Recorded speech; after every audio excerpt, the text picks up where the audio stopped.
एक बार आप सभी लोगों का हार्दिक स्वागत है हमारे इस वीडियो में कि जहां हम आपको पढ़ाते हैं केमिस्ट्री। हम लोग कोशिश कर सकते हैं आपको पढ़ाने की, बाकी जो है आपके ऊपर निर्भर करता है कि आपको कितना पढ़ना है। ऐसा सब बोलते हैं, ठीक है ना।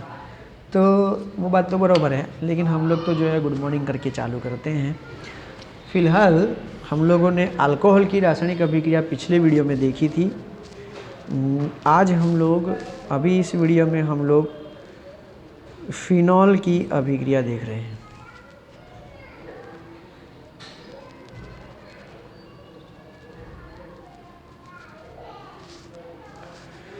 फिनॉल की अलग अलग अभिक्रियाएं हैं, वो सारी प्रक्रिया हम लोग देख रहे हैं। उसमें अलग अलग प्रकार हैं। पहला है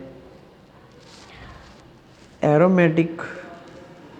फिनॉल है इसलिए स्वाभाविक है, बेंजीन है इसलिए एरोमेटिक कहा जाएगा।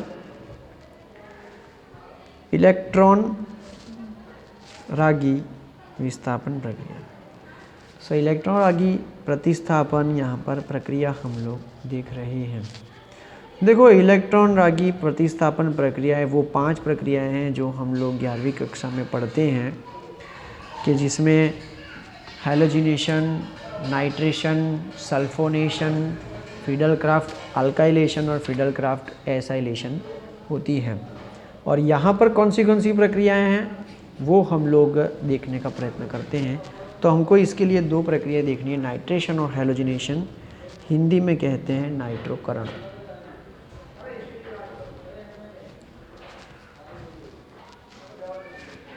नाइट्रोकरण में NO2 क्रियाशील समूह जुड़ता है और NO2 को जोड़ने के लिए प्रक्रिया करते हैं HNO3। कहीं कहीं सांद्र इस्तेमाल करते हैं, कहीं कहीं तनु जो है हम लोग HNO3 इस्तेमाल जो है वो करते हैं। अब प्रक्रिया में हम लोग यहाँ पर ये भी सीखेंगे कि ऑर्थोपेरा इफ़ेक्ट है या मेटा डायरेक्टिंग इफ़ेक्ट है। वो भी हम लोग जो 11वीं कक्षा में पढ़ चुके थे उसका जिक्र जो है वो हम लोग यहाँ पर करने वाले हैं। तो देख रहे हैं कि भाई फिनॉल लिख रहे हैं। फिनॉल का नाइट्रेशन हम लोग तनु HNO3 से करेंगे, जिसमें बेंजीन के ऊपर OH क्रियाशील समूह होने से नया आने वाला या जुड़ने वाला क्रियाशील समूह ऑर्थो और पैरा पर जाता है। जैसे कि हाइड्रोजन दूर होता है, यहाँ से एक H दूर होगा, यहाँ से O दूर होगा, H2O NO2 बचेगा। NO2 ऑर्थो पर भी जुड़ेगा और पैरा पर भी जुड़ेगा। इस तरह से इसका नाम हो जाता है ऑर्थो नाइट्रोफिनॉल और ये है पैरा नाइट्रोफिनॉल। ठीक है, इस तरह से ऑर्थो एवं पैरा समावयवों को वाष्पीय आसवन द्वारा पृथक किया जाता है। वाष्पीय आसवन का मतलब ये है कि इनको थोड़ा सा गर्म किया जाएगा, जिसका तापमान कम होगा, ठीक है ना, जिसका गलनांक कम होगा वो तुरंत वाष्प में रूपांतर हो जाएगा। ठीक है, तो वो वाष्प हम लोग फटाफट उसको अलग कर लेंगे और उतना हम लोग नहीं उबालेंगे कि दूसरा भी जो है वो भी वाष्प बन जाए। हम लोग तापमान को स्थिर कर देंगे ताकि एक ही पदार्थ वाष्प बनाता रहे, दूसरा जो है वो द्रवावस्था में रहे, और उस वाष्प को ठंडे करके हम लोग क्या करेंगे, जो है उसे द्रव अवस्था में वापस ले लेंगे। उसमें लिखा है कि भाई आंतर आणविक हाइड्रोजन आबद्ध होते हैं। उसके अनुसार ऑर्थो नाइट्रोफिनॉल जो है वो भाप द्वारा वाष्पित हो जाता है। मतलब कि उसका गलनांक कम है, इसलिए ऑर्थो नाइट्रोफिनॉल जो है वो पहले वाष्प में रूपांतर होना चालू हो जाएगा, जबकि पैरा नाइट्रोफिनॉल जो है वो कम वाष्पशील है, इसलिए उसको वाष्प में होने में देरी लगेगी। तब तक ऑर्थो नाइट्रोफिनॉल उसमें से अलग हो चुका होगा। तो उसमें ऐसा होता है कि भाई ऑर्थो नाइट्रोफिनॉल जो है उसमें अंतः आणवीय हाइड्रोजन आबंध बनता है। आंतर आणवीय हाइड्रोजन आबंध बताते हैं कैसे। कि ये है बेंजीन के ऊपर OH फिनॉल और ये है NO2। तो ये हाइड्रोजन और ऑक्सीजन इन दोनों के बीच में हाइड्रोजन बॉन्ड बन जाए। मतलब कि एक ही अणु में रहे हुए परमाणुओं के बीच हाइड्रोजन आबंध बनता है। इसे हम लोग कहते हैं आंतरराज्यीय या अंतर आणवीय। समझे मेरे बात का मतलब? ये है अंतर आणविक हाइड्रोजन आबंध। अंतरराज्य मतलब कि एक ही देश के राज्यों के मध्य, एक ही अणु के परमाणुओं के मध्य जो ये सरलता से क्या हो जाते हैं, टूट जाते हैं। जबकि ऑर्थोनाइट्रोफिनॉल, पैरानाइट्रोफिनॉल में ऐसा होता है, ऑक्सीजन जुड़ा होता है, हाइड्रोजन नहीं। हाँ,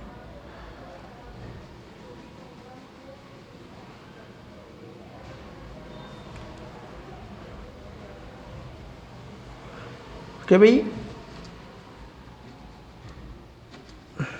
अन्य एक अणु अन्य अणु के परमाणु के साथ आबंध बनाता है, इसलिए इसे अंतरराष्ट्रीय, इसलिए इसे कहते हैं अंतराराष्ट्रीय। ऐसा ये है अंतरा आणविक हाइड्रोजन आबंध। तो ये सरलता से टूट जाता है, ये इसको थोड़ा सा कठिन लगता है, इसलिए ये पहले वाष्प में रूपांतर होता है, ये वाष्प में रूपांतर नहीं हो पाता। चलो, हम लोगों ने मंद के साथ तो देखी, तनु के साथ तो देखी, सांद्र के साथ अगर प्रक्रिया करें तो क्या होगा कि भाई फिनॉल की सांद्र HNO3 के साथ प्रक्रिया करें तो ऑर्थो और मेटा सारी संयोजकताएं खुलकर NO2 क्रियाशील समूह जुड़ जाता है। इसका नाम है 2,4,6 ट्राई नाइट्रोफिनॉल। इसका दूसरा नाम है पिक्रिक एसिड। ठीक है, चलो पिक्रिक एसिड का आप लोग सूत्र याद कर लेना। ये था नाइट्रोजनन। तो फिनॉल की पहली प्रक्रिया हम लोगों ने इलेक्ट्रॉन रागी प्रतिस्थापन में नाइट्रोकरण देखी। अब हम लोग देख रहे हैं हैलोजनन। हैलोजनन जो है, यहाँ पर हैलोजन हम लोग क्रियाशील समूह जोड़ने वाले हैं, और कहाँ जोड़ना है, ऑर्थो पर, पैरा पर, वो भी हम लोग निश्चित कर सकते हैं। जैसे कि पहला है कि जब CHCl3 अर्थात क्लोरोफॉर्म अथवा कार्बन डाइसल्फाइड जैसे कम ध्रुवीय विलायकों में निम्न तापमान पर अभिक्रिया की जाती है तो मोनो ब्रोमोफिनॉल प्राप्त होता है। मोनो ब्रोमोफिनॉल अर्थात मैं ये कहना चाहता हूँ कि जब हम लोग फिनॉल की इलेक्ट्रॉन अनुरागी प्रतिस्थापन प्रक्रिया करते हैं तो ऑर्थो और पैरा दोनों हमको पदार्थ प्राप्त होते हैं। तो यहाँ पर भी जो है हम लोगों को ऑर्थो और पैरा जो है दोनों व्युत्पन्न हमको प्राप्त होंगे, लेकिन हम लोग यहाँ पर प्रक्रिया कर रहे हैं, जिसके साथ आप लोग प्रक्रिया करना चाहो उसके साथ यहाँ पर प्रक्रिया कर सकते हैं। टेक्स्ट बुक में एक प्रिंटिंग मिस्टेक है, वो सुधार देना कि भाई CHCl3 अथवा CH2 की बात की गई है तो मोनो ब्रोमोफिनॉल यहाँ पर नहीं मिल सकता कि भाई CHCl3 हो तो CHBr3 लेना पड़ेगा, अर्थात आपको ब्रोमिनेशन करना है तो CHBr3 लो, और CHCl3 लोगे तो क्लोरीनेशन हो जाएगा। जैसे कि हम लोग यहाँ पे ले रहे हैं कार्बन डाइसल्फाइड में ब्रोमीन, तो यहाँ पे ब्रोमिनेशन होगा, जिसका तापमान हम लोग 273 केल्विन अर्थात 0 डिग्री सेल्सियस अर्थात ठंडा पानी ले रहे हैं। यहाँ से H दूर होगा, यहाँ से एक ब्रोमीन जाएगा, एक ब्रोमीन यहाँ जुड़ जाएगा। इसी तरह से पैरा पर भी होगा। तो नया आने वाला क्रियाशील समूह बेंजीन पर OH के हिसाब से ऑर्थो और पैरा दोनों पर जाता है। बेंजीन का सामान्य हैलोजन FeBr3 जैसे लुईस एसिड उपस्थिति में होता था, जो हम लोगों ने 11th में पढ़ा था, या तो तो जो हैलोजन अणु को ध्रुवित कर देता है, फिनॉल की अभिक्रिया में ब्रोमीन का ध्रुवण लुईस एसिड की अनुपस्थिति में संभव होता है। इसलिए हमको क्या करना पड़ेगा कि अगर ब्रोमिनेशन करना है तो हम लोगों को जो है लुईस एसिड लेना नहीं है। इसका कारण बेंजीन में OH समूह का वलय पर उच्च सक्रियकरण होता है कि जब हम लोग FeBr3 जैसे लुईस एसिड की उपस्थिति में प्रक्रिया करते हैं तो वो हैलोजन अणु को ध्रुवित कर देता है, अर्थात ब्रोमीन का ध्रुवण लुईस एसिड की अनुपस्थिति में ही संभव होगा।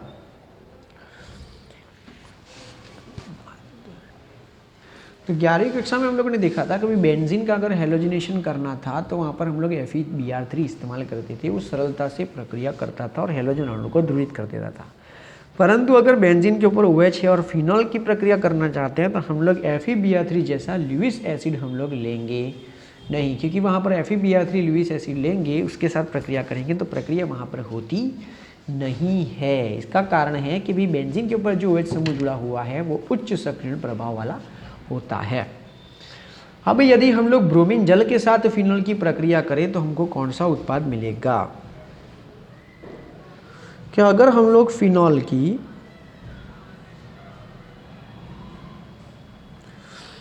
ब्रोमीन जल के साथ प्रक्रिया करेंगे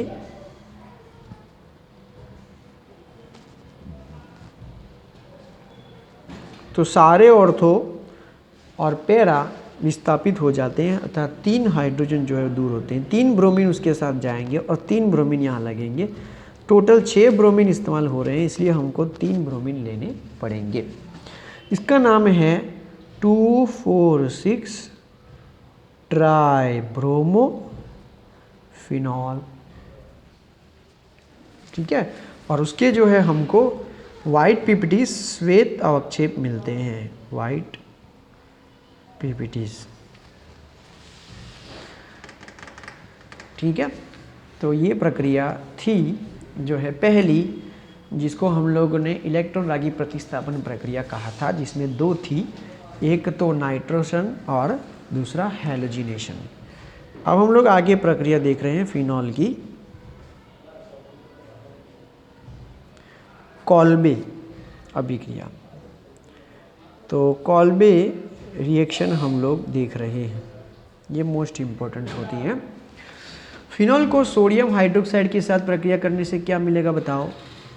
सोडियम फिनॉक्साइड मिलेगा, कि जिसमें फिनॉक्साइड आयन होता है, वो फिनॉल की अपेक्षा इलेक्ट्रॉन रागी एरोमेटिक प्रतिस्थापन अभिक्रिया के प्रति अधिक क्रियाशील होते हैं। अतः यह कार्बन डाइऑक्साइड जैसे दुर्बल इलेक्ट्रॉन रागी के साथ इलेक्ट्रॉन रागी प्रतिस्थापन प्रक्रिया करते हैं, मतलब कि सीधा CO2 उसके साथ जुड़ जाएगा। जैसे यहाँ पर हैलोजन में हैलोजन सीधा जुड़ जाता है, उसी तरह से CO2 भी क्या हो जाएगा? सीधा जुड़ जाएगा। इससे ऑर्थो हाइड्रोक्सी बेंजोइक एसिड मुख्य उत्पाद में प्राप्त होता है। तो इसको हम लोग कॉल्बे प्रक्रिया कहते हैं। प्रक्रिया इस तरह से है कि भाई हम लोग फिनॉल लेंगे, उसकी सोडियम हाइड्रोक्साइड के साथ प्रक्रिया करेंगे, जिससे हमको सोडियम फिनॉक्साइड मिलेगा। और यहाँ पे जो सोडियम फिनॉक्साइड होता है उसमें फिनॉक्साइड आयन होता है, वो सरलता से इलेक्ट्रॉन रागी प्रतिस्थापन प्रक्रिया कर सकते हैं, जैसे कि मंद इलेक्ट्रॉन प्रतिस्थापन CO2 के साथ होगा। CO2 के साथ प्रक्रिया करने पर सीधा जो है नया आने वाला क्रियाशील समूह ऑर्थो पर चला जाएगा, वहाँ से संयोजकता खुलेगी। वो खुला संयोजकता खोलने से जो हाइड्रोजन मुक्त होता है और CO2 उसके साथ जुड़ जाता है, और खुली हुई जो संयोजकता से हाइड्रोजन था वो हाइड्रोजन भी यहाँ जुड़ जाता है, और इस तरह से ऑर्थो पर COOH लग जाता है। बेंजीन के ऊपर OH और COOH, जिसको हम लोग कहते हैं सैलिसिलिक एसिड। इसका IUPAC नाम है, ये मुख्य हो जाएगा पहला कार्बन, ये दूसरा कार्बन गौण हो जाएगा, तो दूसरे कार्बन पर हाइड्रोक्सी है, क्योंकि COOH मुख्य हो जाने के कारण उसका तो प्रत्यय लगेगा, ठीक है ना, ओइक एसिड, इसीलिए ये गौण हो जाने से इसका हाइड्रोक्सी नाम लिखेंगे, अल्कोहल नहीं लिखेंगे, क्योंकि अल्कोहल की जगह ये आ चुका है, इसलिए ओइक एसिड लिखा जाएगा प्रत्यय में अंत में। तो ये है हाइड्रोक्सी 2 हाइड्रोक्सी बेंजोइक एसिड।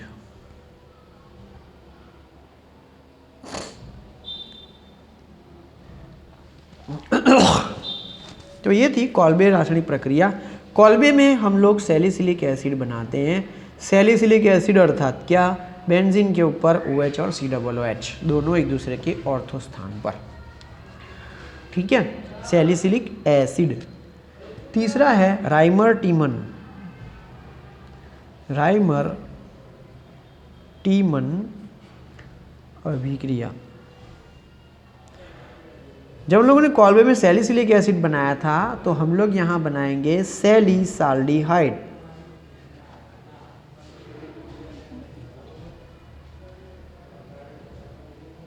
ठीक है, सैलिसिलाल्डिहाइड। यहाँ पर सैलिसिलिक एसिड था COOH, यहाँ पर सैलिसआल्डिहाइड है तो यहाँ पर हम लोग CHO बनाएंगे, आल्डिहाइड बनाएंगे। प्रक्रिया कैसे होती है कि भाई फिनॉल की पहले हम लोग सोडियम हाइड्रोक्साइड की उपस्थिति में क्लोरोफॉर्म के साथ अभिक्रिया करेंगे, जिससे बेंजीन में CHO समूह ऑर्थो स्थिति पर प्रवेश कर जाएगा, अर्थात आल्डिहाइड बनाना जो है वो सरल हो जाएगा। तो हम लोग जब सैलिसिलिक एसिड बनाया था तो ऑर्थो पर COO जोड़ा था जो CO2 से आया था। यहाँ पर हम लोग आल्डिहाइड CHO जोड़ना चाहते हैं, इसीलिए हम लोगों को क्लोरोफॉर्म CHCl3 के साथ प्रक्रिया करनी पड़ती है। इस अभिक्रिया को हम लोग रिमर-टीमन अभिक्रिया कहते हैं। ठीक है, इस प्रक्रिया में अपघटित होकर सैलिसाल्डिहाइड बनता है। वो कैसे होगा कि पहले हम लोग बेस के साथ प्रक्रिया करेंगे, बेस के साथ प्रक्रिया करेंगे तो वो बेसिक हो जाएगा, फिर हम लोग एसिड के साथ प्रक्रिया करेंगे जिससे वो न्यूट्रल हो जाएगा। ठीक है, चलो पहले हम लोग लेते हैं फिनॉल। फिनॉल की क्लोरोफॉर्म के साथ प्रक्रिया लेंगे, लेकिन उपस्थिति किसके साथ लेंगे, जलीय सोडियम हाइड्रोक्साइड की उपस्थिति में क्लोरोफॉर्म के साथ प्रक्रिया करेंगे, जिससे हमको एक मध्यवर्ती यौगिक मिलेगा कि जिसमें ऑर्थो स्थान खुल जाता है और खुले हुए ऑर्थो स्थान पर CHCl2 हो जाता है, अर्थात संयोजकता खुलेगी हाइड्रोजन से, 3 क्लोरीन में से 1 क्लोरीन उसके साथ जाएगा, प्लस यहाँ से H और यहाँ से OH H2O दूर होगा और Na उसके स्थान पर जुड़ जाएगा, तो सोडियम फिनॉक्साइड बना, प्लस ऑर्थो पर CHCl2 जुड़ गया। ये है आप लोगों का मध्यवर्ती कोई उत्पाद। इसके आगे हम लोग प्रक्रिया चालू की चालू ही रहती है। ठीक है, NaOH अभी भी विलयन के अंदर है, वो NaOH के साथ प्रक्रिया कर रहे हैं। ठीक है, जिससे क्या हो रहा है कि ये ऊपर वाला जो ONA है वो तो वैसा का वैसा रहता है, परंतु ये 2 क्लोरीन जो है वो दूर हो जाता है यहाँ पर इस तरह से सोडियम के साथ और जुड़ जाता है आल्डिहाइड। तो यहाँ पे अब बन गया है आल्डिहाइड, लेकिन अभी भी ये सोडियम फिनॉक्साइड वाला आल्डिहाइड है, हमको फिनॉल वाला आल्डिहाइड चाहिए। तो ONA को OH में कन्वर्ट करेंगे, बेस डालेंगे तो बेसिक हो गया था, एसिड डालेंगे तो न्यूट्रल हो जाएगा, अर्थात अब बेंजीन के ऊपर जो सोडियम फिनॉक्साइड था वो फिनॉल में कन्वर्ट हो जाएगा, और ये तो पहले से ही CHO हो चुका है, इसलिए इस तरह से हम लोगों को मिल जाएगा सैलिसैल्डिहाइड।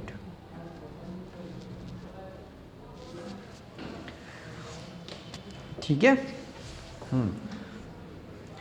तो इस तरह से ये प्रक्रिया रिमर-टीमन देखने को मिलती है। कॉल्बे अभिक्रिया में सैलिसिलिक एसिड, रिमर-टीमन में सैलिसैल्डिहाइड। चलो नेक्स्ट,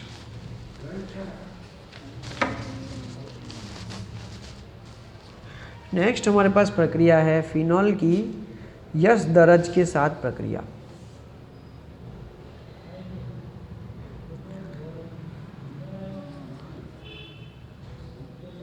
यश दरज मतलब जिंक।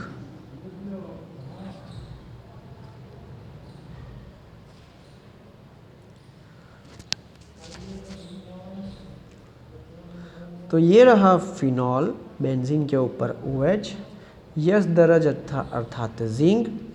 जिंक जो है ना वो ऑक्सीडेशन रिडक्शन करता है, इसलिए सामने वाले का वो रिडक्शन करेगा खुद ऑक्सीजन लेकर चला जाएगा और उसमें हाइड्रोजन प्रवेश कर जाएगा। देखो इसको मैं इस तरह से बताऊंगा कि ये बेंजीन है, उसको हम लोग C6H5 कहेंगे क्योंकि उसकी संयोजकता खुली हुई है, और संयोजकता खुली हुई तो OH है।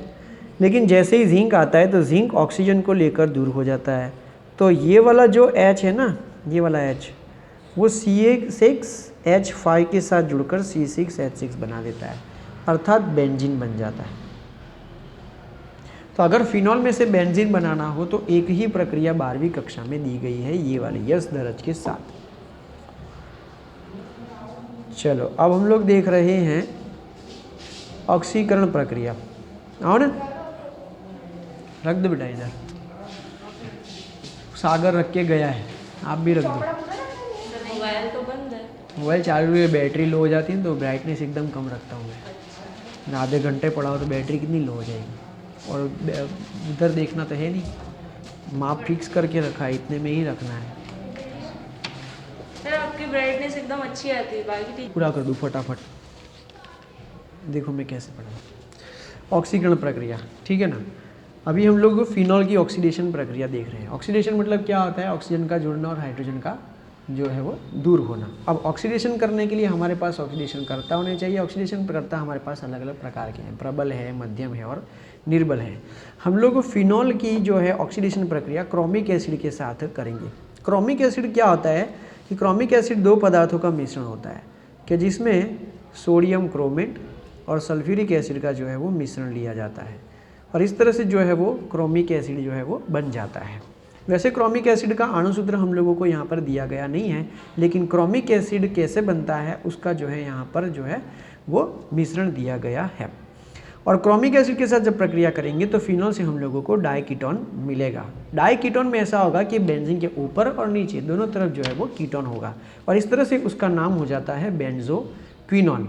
वायु की उपस्थिति में फिनॉल धीरे धीरे गहरे रंग के क्विनोनों के मिश्रण में ऑक्सीकृत हो जाता है। उसकी प्रक्रिया इस तरह से होगी कि भाई बेंजीन के ऊपर OH, अर्थात ये हो जाएगा फिनॉल, जिसकी क्रोमिक एसिड के साथ हम लोग प्रक्रिया कर रहे हैं।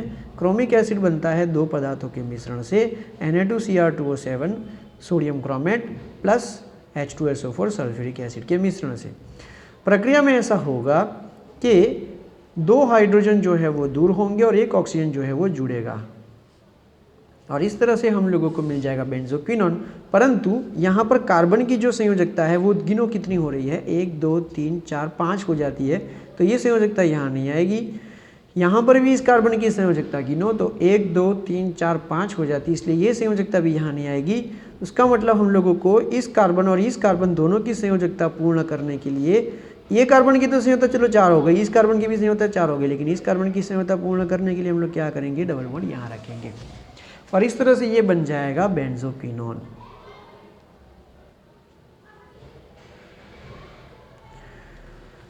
तो यहाँ पर जो सारी प्रक्रियाएं हम लोगों ने सीखी, टोटल 5 प्रक्रियाएं जो रासायनिक अभिक्रियाएं थी, वो सारी की सारी रासायनिक अभिक्रियाएं फिनॉल की रासायनिक अभिक्रियाएं थी। देखो ऑर्गेनिक के अंदर जो मुख्य चीज़ होती है यही रासायनिक प्रक्रियाएं होती है जो तुम लोगों को याद रखनी होती है। लेकिन मैंने पहले आप लोगों को एग्जांपल दिया था कि अगर आप लोगों को कोई पर्वत चढ़ना है या तो 1000 सीढ़ियाँ चढ़नी है तो एक साथ नहीं चढ़ सकते, स्टेप बाय स्टेप अगर हम लोग स्लोली चढ़ेंगे तो जो है हम लोग वो जो है शिखर पार कर सकते हैं, हम लोग जो है सफलता हासिल कर सकते हैं। इसी तरह से रासायनिक अभिक्रियाओं में भी स्टेप बाय स्टेप एक एक रासायनिक प्रक्रिया अपने मन से, व्यवहार से जो है याद करते जाओ और जो है उसको पूर्ण करते जाओ। फिर एक बार जब सारी प्रक्रियाएं हो जाएं तो उसका रिवीजन कर लो। ठीक है, अब नेक्स्ट टॉपिक जो है नेक्स्ट वीडियो में हम लोग देखेंगे।